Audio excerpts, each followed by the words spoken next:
부흥에는 조건이 있습니다.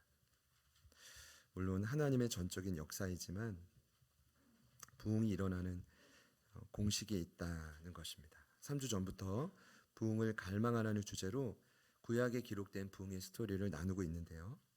제게 주신 가장 큰 감동은 지금 저와 여러분의 삶에 부흥의 때가 다가왔다는 것입니다. 또한 이런 하나님의 타이밍을 놓쳐서는 안 된다는 것입니다. 2000년 전에 이미 사도 바울은 이 땅의 교회들을 향해 그때도 부흥의 때라고 외쳤다고요.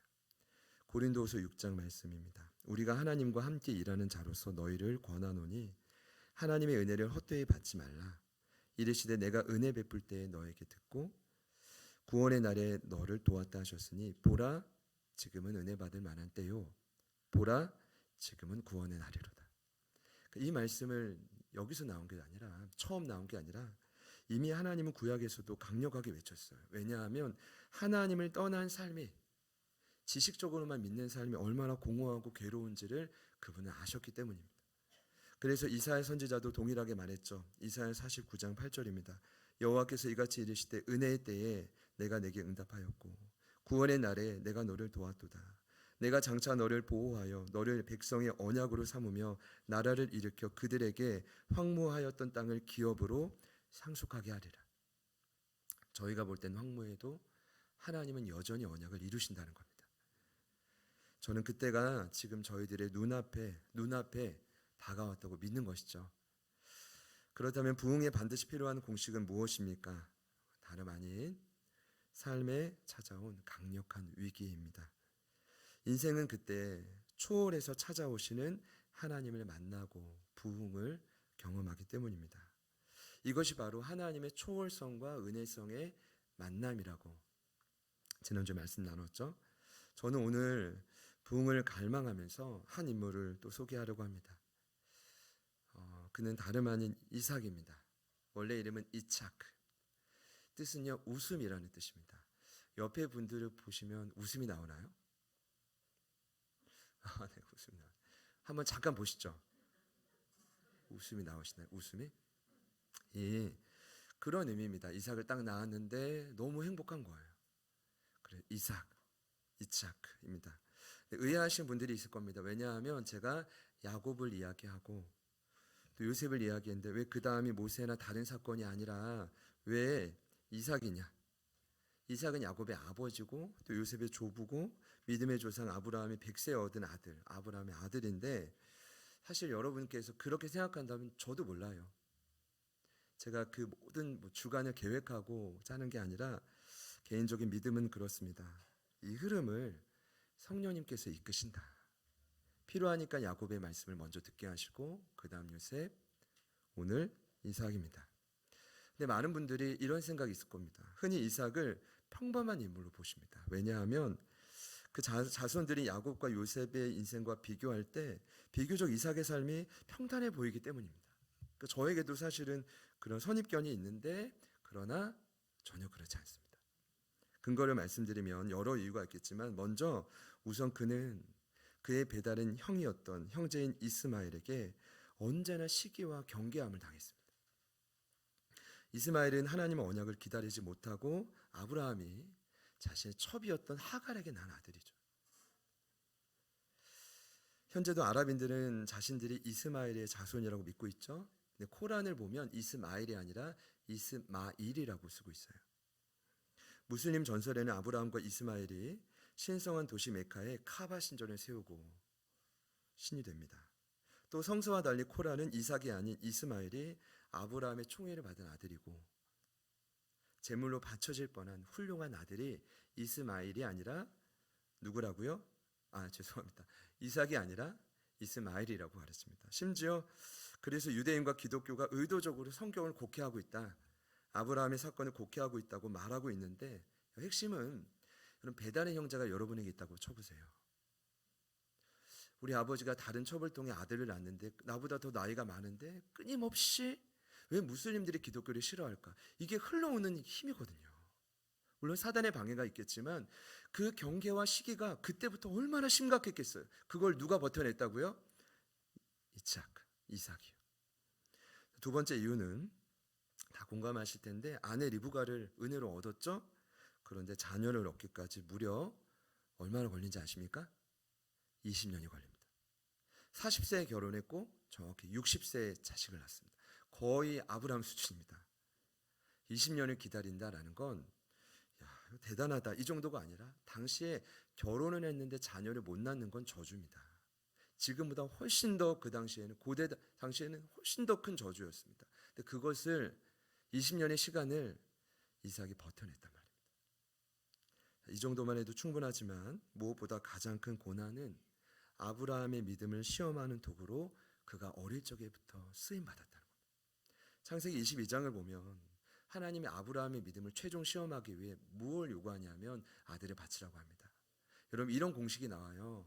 믿음의 성장을 보면 시작은 익숙한 곳을 떠나는 것입니다. 그래야 하나님이 보이기 때문이죠. 하나님은 그 광야에서 그 영혼을 훈련하신 다음에 나중에 최종적으로 무엇을 요구하시냐면 너에게 가장 소중한 걸 나에게 줄 수 있냐? 그 증거가 뭐냐면 100세 얻은 아들 이삭을 모리아산에 와서 바치라는 겁니다. 여러분 이것이 믿음의 최종 훈련입니다. 여러분 한번 생각해 보세요. 여러분에게 가장 소중한 건 무엇입니까? 누가 뭐라 해도 자식 아닌가요? 많은 분들이 이 자식을 사랑으로 양육하지만 하나님 대신에 더 신뢰하고 의존하고 또 기대하고 내 꿈을 투영하고 또 안 되니까 화가 나고 이 이유가 뭡니까? 어쩌면 자식이 우상이 되었기 때문이 아닙니까? 그래서 하나님이 마지막 시험을 하신 겁니다. 그때 순수하게 모리아산까지 3일 길을 걸어가 함께 죽겠습니다 라고 고백한 인물이 누구냐 하면 이삭입니다. 자, 그러고 보면 이삭이 제가 볼 때는 요셉과 야곱 비교 안 될 정도로 어릴 적부터 강도 깊은 훈련을 받은 인물이 누구라고요? 이삭입니다. 여러분 여기까지 이해가 되시죠? 자, 그럼 평범한 인물이 아닙니다. 그는 아주 비범하고 숱한 고난을 어릴 적부터 강도 있게 받은 사람입니다. 오늘 함께 보신 창세기 26장은 이러한 이삭이 경험한 부흥의 여정을 말합니다.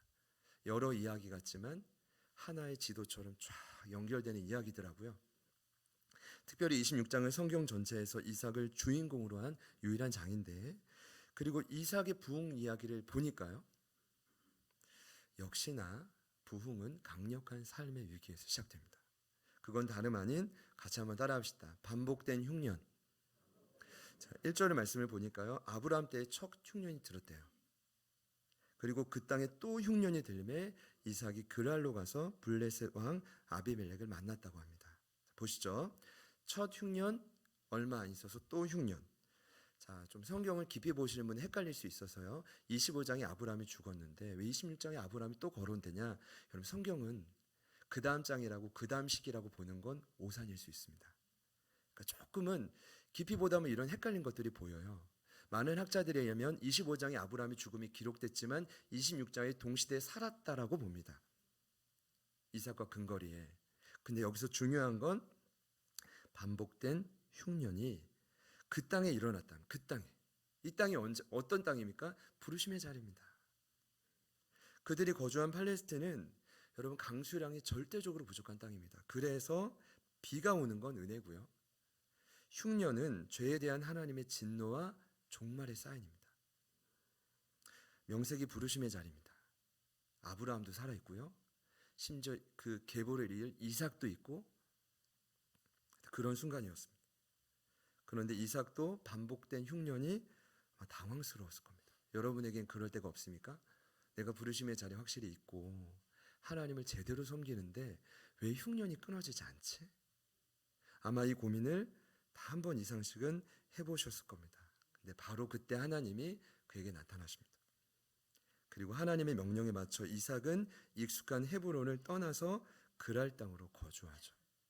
우리 2절 말씀 오늘 다 같이 한 번 더 읽어보겠습니다. 시작. 여호와께서 이삭에게 나타나 이르시되 애굽으로 내려가지 말고 내가 내게 지시하는 땅에 거주하라. 과거에 아브라함이 한번 실수했거든요. 이번엔 하나님이 콕 지명합니다. 그랄로 가라. 부흥을 이루는 또 하나의 원리가 있습니다. 반복된 흉년 플러스 그리고 찾아오시는 하나님입니다. 어찌하지 못하는 이삭에게 하나님이 찾아오셨고 결정적인 순간에 장소를 옮겨주십니다. 이 장수 선택은요 그래서 인생에 있어서 굉장히 중요합니다. 루키서 1장을 보면 베들레헴에도 흉년이 옵니다. 떡의 집이죠. 메시아가 태어난 그곳, 고향인 그곳. 그런데 그런 곳에도 하나님이 기뻐하시는 장소에도 고난은 찾아옵니다. 이걸 우리가 이제 거부할 수 없어요.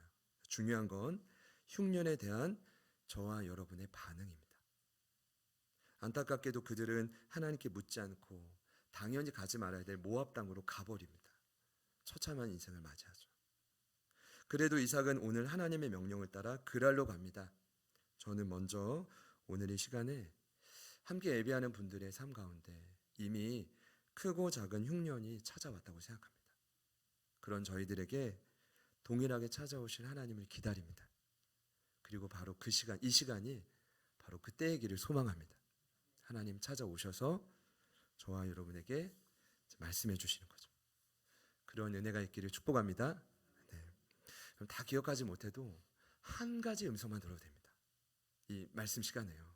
자, 말씀하신 새로운 자리인 그랄 땅에서 오늘 부흥의 이야기가 시작되는데 참 이 이야기의 시작이 되게 안타까워요. 왜냐하면 처음으로 일어난 사건이 뭡니까? 아리따운 아내인 리브가로 인해 그랄 땅에 이 블레셋 영역이거든요. 블레셋의 위협이 두려웠던 이삭이 그 아내를 누이라고 속인 겁니다. 거짓말이죠.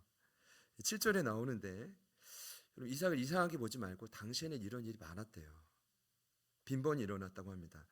거친 남성들이 아름다운 여인을 보면 남편을 죽이거나 약한 자를 죽여서 그 여인을 빼앗아 오는 경우가 많았답니다. 그 당시에는 굉장히 불안하고 악한 환경이라고 보시면 되겠습니다. 이런 리브가의 미모가 어느 정도였는지는 저는 모르지만 두려움 속에서 확실한 건 거짓말을 했다는 것입니다. 놀라운 건 믿음의 조상 이삭의 아버지인 아브라함도 과거의 동일한 그랄 땅에서 아내 사라를 자신의 누이라고 거짓말했던 것입니다. 창세기 20장에 기록되어 있죠. 참 신기하죠, 여러분. 뭐가 신기하냐면 그 죄가 반복되는 겁니다. 가르쳐주지도 않았는데 대를 이어서 고개를 든 죄가 바로 무엇입니까? 바로 거짓말입니다. 왜 거짓말일까요? 간단합니다. 거짓의 아비가 사탄입니다.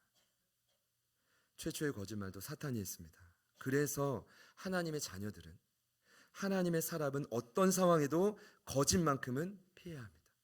여러분 제가 확실히 예언할 수 있습니다. 스스로에게도 손해고 가족들도 위기에 처하게 할 것입니다. 이게 성경에 나온 결론입니다. 오늘 말씀이 증거하는데 8절을 보니까 드디어 탄로가 납니다. 우리 같이 한번 따라해 봅시다. 거짓말은 반드시 탄로납니다. 여러분 작은 거짓도 안 됩니다. 이게 이제 찔리는 시기가 와야 됩니다. 투명하게 하면 하나님이 책임지실 줄 믿습니다. 자, 중요한 건 탄로가 났는데 아내 리브가는 껴안는 모습을 블레셋 왕 아비멜렉이 창으로 목격한 겁니다. 전 이것도 이해가 안 됩니다. 아니 왜 창으로 보고 있냐 이거예요. 아마도 아비멜렉이 리브가를 마음에 품은 거죠. 그리고 계속 염탐하고 있었던 것입니다. 여러분 여기서 말하는 아비멜렉은 블레셋 왕의 이름이 아니라 당시 왕은 그냥 아비멜렉입니다. 그러니까 아브라함 때도 아비멜렉이 있었고 이삭 때도 아비멜렉이 있었고 마치 애굽의 바로처럼 왕을 상징하는 표현입니다. 근데 그 왕이 모든 힘을 통틀어 창을 목격했더니 이거 웬걸 누이가 아니라 아내였던 겁니다. 자, 이 내용을 지나가서요. 근데 제가 좀 신기한 건 그 이후에 왕의 반응입니다. 참 놀라웠는데 왕을 속였잖아요. 근데 도리어 왕이 스스로 깜짝 놀라고 죄를 범할 뻔했다고 잠시 이삭에게 꾸짖는다 표현만 잠깐 하고 대신 모든 백성에게 이런 명령을 내립니다. 앞으로 이삭과 그의 아내를 범하는 자는 손을 건드는 자는 내가 죽일 것이다. 여러분 이것이 정상적인 반응입니까? 제가 생각했던 일반적인 반응은 왕은요 자신을 속인 이삭을 벌하거나 죽여야 됩니다. 그럼에도 오늘 왕은 그 가정을 살리고 지켜준다고 약속해요. 제가 볼 땐 아비멜렉이 한 일이 아닙니다. 하나님이 지키신 것입니다. 왜입니까? 심지어 12절을 보니까 이게 이제 이야기가 안 연결되다가 계속 보니까요 12절을 보니까 농사를 또 짓는데 100배의 수확을 맺습니다. 근데 물론 이제 수십 배의 수확이 그 당시에도 있었대요. 역사적 기록을 보면 10배, 20배는 흔한 일이고 50배도 일어났다고 합니다. 그러나 100배는 인간의 힘으로는 불가능한 일입니다. 누가 하신 일입니까? 하나님이 허락하신 일입니다. 저희들은 이런 사건을 성경에 나온 변함없는 은혜라고 생각합니다. 저희들은 간혹 이런 생각을 합니다. 나 말고 저 사람의 삶에는 왜 하나님 계속 은혜를 주시지? 저분이라고도 하지 않잖아요. 뭐야, 이상한데? 내가 볼 때는 믿음도 가짜 같고 부족해 보이는데 하나님 왜 그러세요? 문제는 뭡니까? 그분에게 은혜 주신 게 문제가 아니라 왜 내 삶에 그런 큰 은혜가 없냐라는 게 문제인 거예요. 여러분, 이런 고민 해보신 적 있습니까? 충분히 생각할 수 있습니다. 그런데 여러분, 그런 마음은 하나님 아버지의 마음을 서운하게 하는 생각입니다. 하나님은요, 그저 하나님의 자녀들의 삶을 끝까지 책임지십니다. 믿으시는 분들만 아멘 해보시죠. 이것이 그분의 신실함입니다. 저와 여러분의 연약함과 문제에 따라 이랬다 저랬다 하시는 분이 절대로 아닙니다. 때론 부족해 보여도 오늘 나에게 구원의 확신이 있고 내가 하나님의 자녀임을 명확하게 확신한다면 하나님은 그 영혼을 결코 포기하지 않으시더라고요. 창세기에 나온 구속사의 흐름을 보니까 거짓말한다고 해서 치명적인 죄가 반복된다고 해서 하나님 그 영혼을 정죄하거나 버리지 않습니다. 끊임없이 언약을 이루십니다. 그 증거가 이미 3절부터 5절에 나오는데 이런 사건을 하나님 예측하셨어요. 그런데도 이렇게 이미 약속하시죠. 하나님이 이삭에게 말씀하셨습니다. 나는 내 아버지 아브라함의 맹세한 것을 이룬다. 반드시 너를 통해 천하 만민이 복을 받게 하겠다. 왜죠? 이삭을 통해 다음 세대를 준비하셔야만 되기 때문입니다.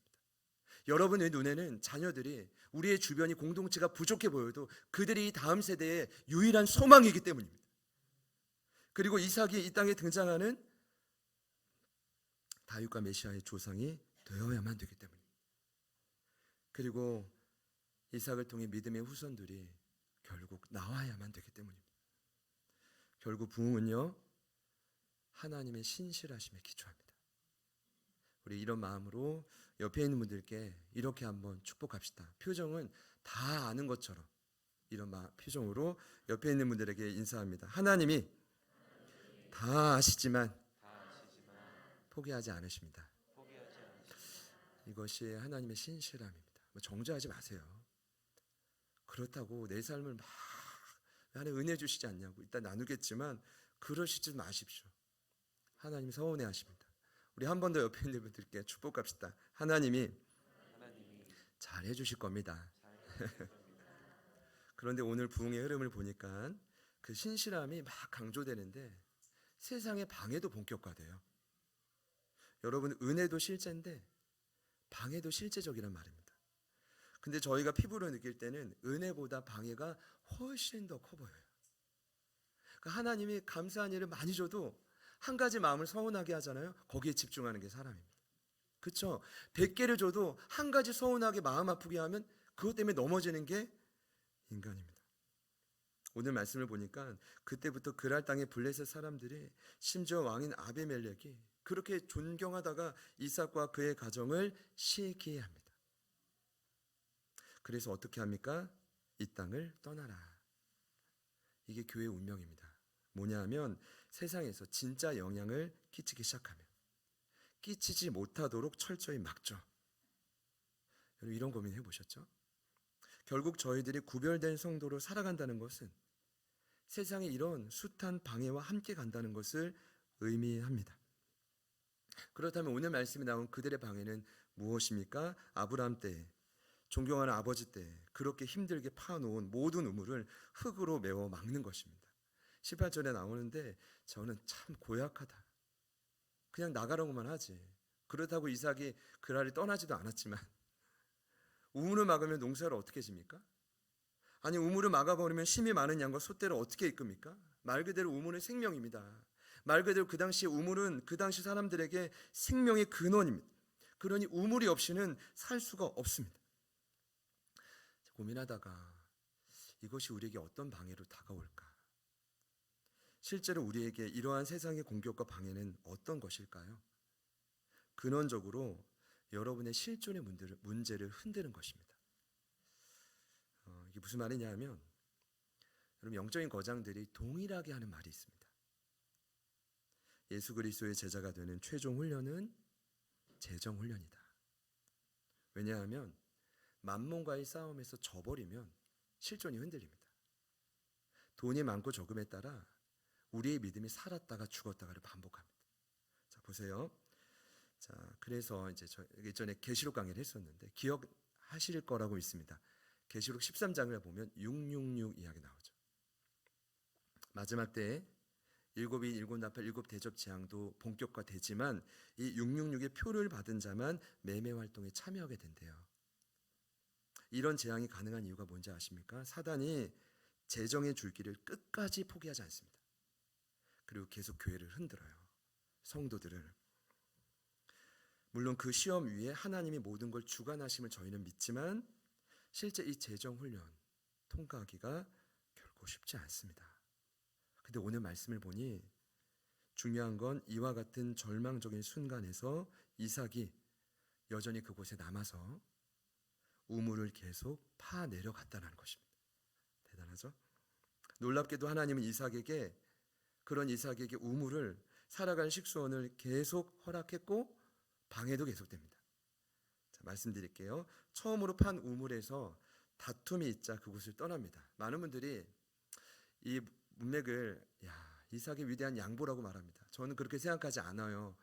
여러분 양보했으면 애초에 싸우지 않았겠죠. 이런 멋진 사람은 전 잘 없다고 생각합니다. 생명의 근원이 우물을 어떻게 판 건데 나한테 줘 이랬더니 그냥 버리고 가는 사람이 누가 있겠어요. 이삭도 사람입니다. 그는 열심히 다퉜습니다. 문제는 뭐냐 하면 다툼에서 밀려는 것입니다. 그러고 보니 얼마나 그의 마음이 속상했겠습니까? 결국은 포기하고 나온 겁니다. 그래서 그 우물의 이름이 오죽했으면 첫 번째 우물의 이름이 뭐냐면 에색입니다. 에색의 의미는 다툼입니다. 이런 거예요. 하나님이 수많은 은혜를 주셨고 선물을 주셨지만 그 엄청난 우물을 팠는데 빼앗기고 보니까 내 인생에 다툼만 남았다는 겁니다. 이게 사람의 마음이죠. 자, 두 번째 우물을 감사하게도 또 팝니다. 하나님 은혜를 주셨어요. 근데 거기에 또다시 다툼이 일어납니다. 그래서 또다시 그곳을 떠납니다. 21절에 나오죠. 결코 쉽지 않았을 것입니다. 우리 가족에게 그 당신 대가족이고 엄청난 몸집이 있는 공동체 아닙니까? 우리 공동체에게 너무나 소중한 우물입니다. 오늘날로 보면 그 우물 때문에 한 가정이 살고 그에게 속한 수많은 식솔들이 함께 사는 것입니다. 그런데 아직 힘이 부족했는지 또다시 그곳을 포기하고 나와야만 됐습니다. 두 번째 우물의 이름은 그래서 신나입니다. 신난다가 아니라 신나입니다. 재미없으시죠 여러분? 제가 자꾸 지명 이야기하고 지난 월삭 기도회 때는 자꾸 주전 이야기를 했더니 저는 너무 감격해서 그 기간에 맞춰서 설명을 했는데 아마 좀 이렇게 계산에 좀 싫으신 분들이 계실 거라고도 생각합니다. 자, 같이 한번 따라합시다. 신나. 네, 어떤 뜻이냐면 대적함이라는 뜻입니다. 그의 인생에 내 사업에 내 삶의 여정에 다툼과 대적하는 사람만 보였다는 거죠. 자, 그리고 나서 오늘 세 번째로 판 우물이 그 유명한 르호봇입니다. 어떤 의미냐 하면 장소가 너무 넓다라는 겁니다. 생각하지도 못했던 곳이 이런 곳에 있었다니 라는 느낌이 바로 르호봇입니다. 근데 너무 감사하게도 그곳에서는 더 이상 다툼이 일어나지 않습니다. 무슨 말일까요? 세상이 넘볼 수 없는 견고함을 드디어 이삭이 가졌다는 것입니다. 이삭의 전투력이 그만큼 상승했다는 것입니다. 여기서 그가 이렇게 고백합니다. 22절에 이제는 여호와께서 우리를 위하여 넓게 하셨으니 굉장히 많은 함축적 의미입니다. 이 땅에서 우리가 번성하리로다. 제가 훈련을 받을 때 너무 정신이 없었거든요. 어제도 종목 목사님, 하영 전사님과 우리 저녁에 우리 성현 씨, 지훈 씨를 잠깐 뵙고 왔는데 가는 길에 그랬어요. 야, 나는 다시 옛날로 돌아가려면 못 돌아가. 너희들 그때 내가 어떻게 살았는지 알지? 했더니 다 안 돼요. 종목 목사님은 거의 10년 이상을 같이 했으니까요. 난 절대 못해. 근데 왜 그러냐면 너무 정신이 없었어요. 그때마다 스승님이 가끔 저를 불러가지고 이렇게 위로하셨죠. 경환아, 정신없지? 네. 왜냐하면 사역의 열매도 없고 공부도 잘 안 되고 가정은 더 엉망진창처럼 느껴졌어요. 돈도 없는 건 당연하고요. 얼마나 재정훈련이 심한지. 근데 중요한 건 그때마다 스승님이 뭐라고 했냐면 조금만 더 시간이 지나면 정신이 들 때가 올 거야. 근데 그때는 그 의미를 몰랐어요. 평안해진다고 하는데 그 순간은 잘 안 믿겼는데 어느덧 보면 정신이 들어있어요. 근데 또 끝이 아니라 또 세상에 방해가 와요. 정신이 없다가 또 어느덧 지나면 정신이 들어져 있어요. 지금 돌아보니까 이와 유사한 모습이라고 봐요. 전투력이 여러분 보실 때 어떻게 느낄지 모르겠지만 서서히 성장해 가는 거죠. 물론 지금도 가끔 정신이 없어요. 그러나 하나님이 이 과정을 통해 더욱 견고하게 하는 과정이라고 믿는 것이죠. 사랑하는 여러분, 22절 말씀을 제가 다시 한번 여러분께 선포합니다. 이제는 여호와께서 우리를 위하여 넓게 하셨으니 이 땅에서 우리가 번성하리로다 하였더라. 할렐루야. 이 말은 역으로 보면 더 이상 영적으로 여러분을 대적할 자가 쉽게 나타나지 못한다는 것입니다. 제가 이 고백에 감동이 된 것은 마치 지금 저희 공동체가 이삭이 된 것처럼 느껴졌기 때문입니다. 물론 그와 같이 그분처럼 세상의 거부가 되었다는 말이 아닙니다. 어떤 의미냐 하면 결국 하나님은 앞선 두 번의 우물을 포기하고 때로는 손해보게 하심으로 궁극적으로는 가장 넓고 좋은 곳으로 이삭과 그의 무리를 이끌어내셨다는 것이죠. 저는 저희들의 삶의 영역을 저와 여러분이 계산할 수 없다고 믿습니다. 아니, 그렇게 해서도 안 됩니다. 많은 분들이 전능하신 하나님을 믿으면서도 자신의 틀에 하나님의 사이즈를 막 꾸겨 맞춥니다. 이게 전부라고 저희는 생각하는데 하나님은 그렇게 생각하지 않거든요. 하나님 이때만 이만큼만 필요할 때 꼭 도와주세요. 그것이 전부라고 말합니다. 그러나 이삭을 통한 부흥의 원리는 분명히 말합니다. 그게 아니다. 저희가 할 수 있는 고백은, 해야만 되는 고백은 이런 것이죠. 하나님, 제가 하나님의 사이즈에 맞추겠습니다. 하나님이 저를 통해 계획하신 것을 담아낼 수 있도록 부족하지만 이 그릇을 찢어서라도 넓혀내겠습니다. 제 계획이 아니라 하나님의 계획을 묻고 기다리고 한번 따라 보겠습니다. 지난주에 나온 요셉처럼 한번 몸을 던져보겠습니다. 여러분, 저는 지금이 그런 시기라고 믿습니다. 여러분의 그릇을 조정하십시오. 여러분의 계획 말고 하나님의 사이즈에 맞추십시오. 하나님, 제가 제 기분 탓인지 몰라도 성도분들의 이름을 부르고 기도할 때마다 하나님이 계획하시면 너무 많대요. 근데 부어주실 수가 없는 거예요. 물이 쫄쫄쫄 흘러오는데 하늘문 열고 부어주셔야 되는데 문제는 뭐냐 하면 받을 준비가 되지 않는 거예요. 오늘부로 선포합니다. 하나님, 우리의 그릇을 넓혀주세요. 내가 내 사이즈를 지정하는 게 아니라 하나님의 사이즈에 맞추겠습니다. 이것이 이삭을 통한 부흥의 원리의 핵심인 것 같습니다. 이삭을 묵상할 때 제가 이삭에게 참 감사한 것이 있습니다. 결정적인 순간마다 참 힘들었을 거예요. 아버지 때로부터 물려왔던 우물이 다 막혀버린다? 얼마나 절망입니까? 그걸 얼마나 의지했는데 연거푸 터졌던 우물을 빼앗긴다? 얼마나 절망적이고 속상하겠습니까? 여러분, 이게 가당한 일입니까? 사람이 이렇게 배신한다는 게 가당한 일입니까? 그런데 감사한 건 그가 자신의 인생을 끝까지 포기하지 않았다는 것입니다. 자신의 연약함에도 부르심의 자리를 지키시는 하나님을 끝까지 그가 신뢰했다는 겁니다. 지금 2부 예배에 참여해서 예배하는 분들, 이 자리에도 세상에서 여전히 상처 입고 시달리고 아파하는 분들이 계실 겁니다. 하나님의 계획을 묻기는커녕 되물을 겁니다. 하나님, 저 하루하루 버티는 것조차 많이 힘듭니다. 그러나 오늘 말씀은 말합니다. 내가 3번의 우물을 터뜨렸다. 제가 이렇게 말하고 끝나면 분명히 그 다음 절을 보시고 3번 아닌데요? 하시는 분이 있죠. 23절 이하를 보면 그가 너무 감사해서 부엘세바에서 하나님을 찬양할 때 우물이 또 터져요. 그러니까 정확히 말하면 3번은 아니지만 오늘 본문 안에서는 3차례입니다. 어떤 뜻입니까? 삶은 죽음의 수이기도 하지만 절대 수입니다. 완전 수입니다. 우물을 빼앗기면 죽는 겁니다. 그러나 그와 같은 결정적인 삶의 위기마다 하나님은 저와 여러분에게 살 길을 예비하신다. 그리고 그 과정을 통해 도리어 넓은 징역으로 이끌어내신다. 돌아보면 이렇게 넓혀졌네. 내 삶이 비록 손에 잡히는 건 없어도 무언가 하나님이 나에게 소망과 희망을 주시네. 이 사실을 순순히 믿는다면 저는 이삭에게 행하신 동일한 부흥이 여러분의 삶에도 재현될 줄 믿습니다. 나의 끝 예수의 시작의 저자인 카일 아이들먼이 이런 고백을 했어요. 모든 것이 끝났다고 여기는 그 지점이 당신이 주님께 온전히 쓰임받을 수 있는 최적의 장소다. 이 고백이 오늘 우리의 고백이 되기를 소망합니다. 결국 저희들을 계속 그런 과정으로 이끌어 가실 거예요. 거기서 끝이 아니라 새로운 시작이 기다리고 있다는 겁니다. 기대하시죠?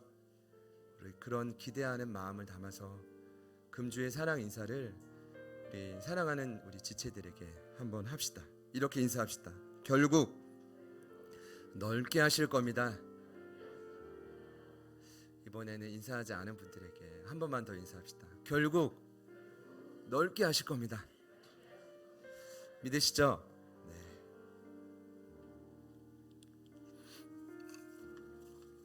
우리 마음을 모아서요, 같이 찬양하시고 기도하겠습니다.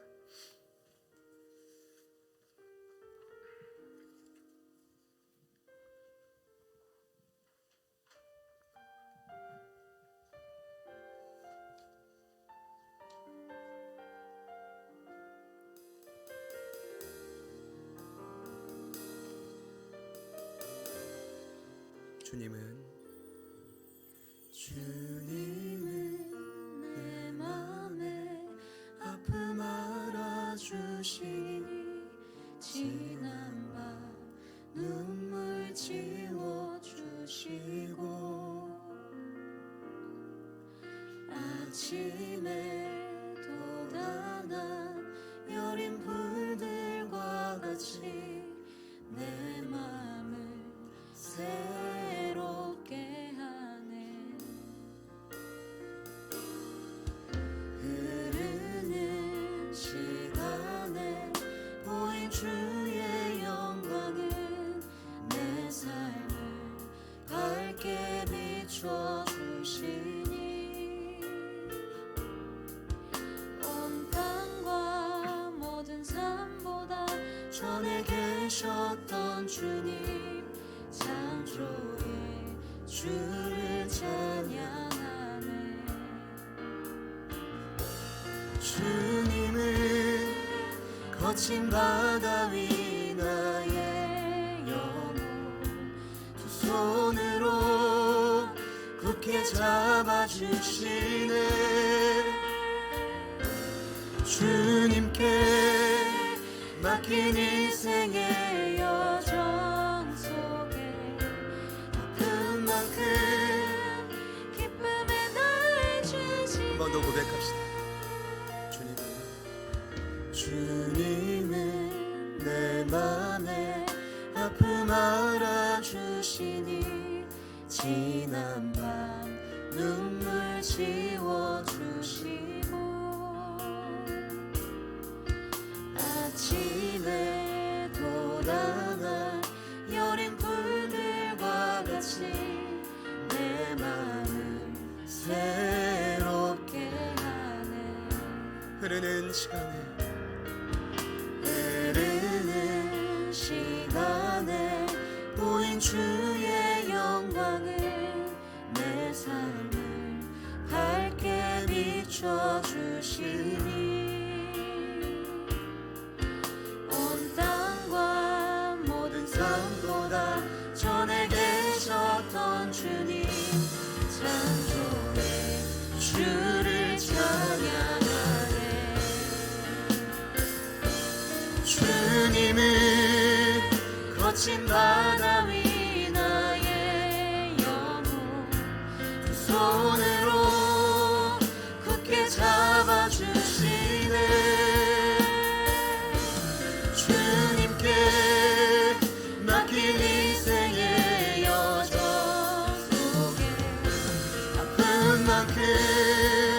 기쁨의 날 주시네.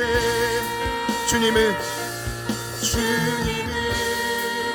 거친 바다 위 나의 영혼 손으로 굳게 잡아주시네.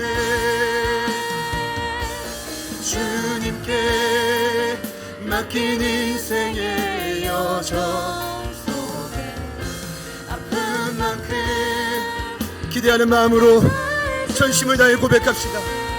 주님은 거친 바다 위 나의 영혼 손으로 굳게 잡아주시네. 주님께 맡긴 인생의 여정 속에 아픈 만큼 우리 마지막으로 한번 더 고백합니다. 주님은 거친 바다 위 나의 영혼 손으로 굳게 잡아주시네. 주님께 맡긴 인생의 여정 속에 아픈 만큼 기쁨의 날 주시네. 어떤 날은 예색, 어떤 날은 신나, 어떤 날은 신나 또 예색. 하나님이 주신 은혜와 사랑보다 아픔과 상처가 더 크게 느껴지는 것이 바로 저희들입니다. 거기에 더해지는 우리의 거짓됨, 우리의 반복되는 치명적인 죄악들, 그때 무너지는 삶의 희망과 소망들. 그러나 오늘 성경은 분명히 말씀하십니다. 상관없이 내가 너희들을 통해 다음 세대를 세워야 되겠기에, 내가 너희들을 통해 메시아들을 닮은 제자들을 세워가야 되겠기에 하나님의 신실함을 기초하여 저희를 포기하지 않으신다는 겁니다. 하나님의 신실하심을 기초하여 우리를 이끄신다라는 것입니다. 저는 믿습니다. 또 믿음으로 선포합니다. 결국 저와 여러분의 삶에도 이삭과 같이 르호봇에 이르게 하실 것입니다. 르호봇에 성장케 하실 것입니다. 그와 같은 자들로 저희들을 세우실 것입니다. 기대합시다. 기대하는 마음으로 우리 주님 이름 부르신 후에 우리 간절히 한번 말씀을 붙들고 기도합니다. 주님,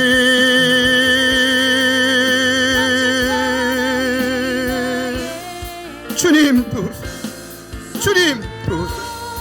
하나님의 도우심을 간구합니다. 하나님의 신실하심에 우리가 기초하고 있습니다. 우리 하나님의 조율과 능력에 다시 한번 서 있습니다. 하나님이 여전히 우리가 그 자리에 있습니다. 하나님, 그런 하나님 우리를 향해 여전히 기대하십니다. 우리가 끝이 아니기 때문에 우리를 통해 우리의 자녀, 우리를 통해 또 다른 자녀들이 세워질 것이기 때문입니다.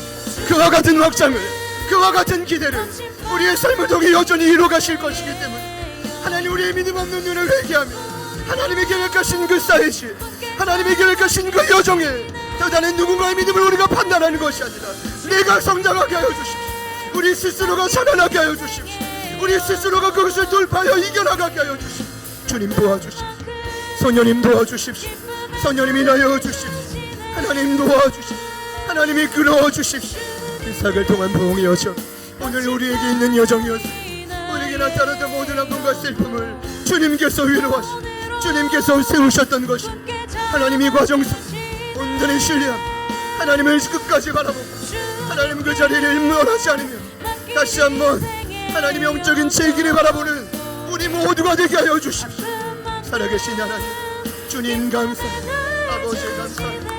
아버지, 아픔과 상처, 기쁨과 감사가 넘쳐난 우리 인생, 하나님 그러한 자들로 저희들을 세워주십시오.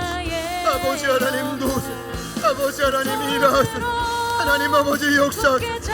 주님, 주님, 주님, 주님, 주님, 주님, 주님 도와주시오. 주님 일하여 주시오. 성령님 도와주시오. 성령님 역사하여 주시오. 아버지 하나님 간과 주님 도와주시오. 주님은 거친 바다 위 나의 영혼 손으로 굳게 잡아주시네. 주님께 맡긴 인생의 여정 속에 아픈 주는 만큼 기쁨의 날 주시네.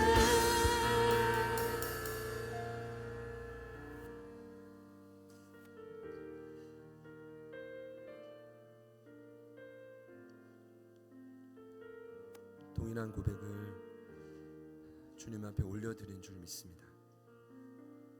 삶에 놓쳐버리고 놓아버린 희망을 다시 붙듭니다. 우리의 연약함과 반복된 죄와 결정적인 위기에도 새로운 살 길을 여실 하나님, 그리고 결국 그 일을 통해 우리에게도 르호봇을 허락하신 하나님, 더욱 견고한 자가 되어 세상이 우리를 떠나라 해도 떠나지 않고 그 세상을 바꾸게 될 우리 사랑하는 가족들을 기대합니다. 성령님 역사하여 주십시오. 한 주간 이 말씀을 붙들고 이삭과 같이 몸부림치게 하여 주십시오. 주님께서 우리 가족들에게 부흥의 때를 허락하심을 믿습니다. 성전에 재건할 때를 허락하심을 믿습니다. 다른 누군가의 믿음이 아니라 나 스스로의 믿음이 자라게 하여 주십시오. 나 스스로의 그릇이 확장되게 하여 주십시오. 그래야 하나님이 계획하신 모든 것을 아낌없이 부여받고 또 마음껏 흘려보내는 우리가 되게 하여 주십시오. 오늘도 사랑하는 귀한 청년, 다음 세대의 든든한 기둥인 다빈 형제를 보내주심에 감사드리고 또 온라인을 통해 예배하는 모든 분들에게도 동일한 감동을 주실 줄 믿습니다. 지속적으로 영혼들을 보내주시고 소중한 자들이 하나님의 사람으로 날마다 굳건히 세워지는 역사가 일어나게 하여 주옵소서. 하나님, 우리 사랑하는 가족들이 못한 기도 제목들 이 시간 믿음으로 선포합니다. 하나님의 초월성과 은혜성을 힘입어 마주하고 있는 모든 장애물이 돌파되게 하소서. 앞으로 돌진하게 하소서. 형통하게 하소서. 주님, 4월 한 달 남은 사순절 기간 더욱 놀라운 부흥이 일어나게 하실 줄 믿습니다.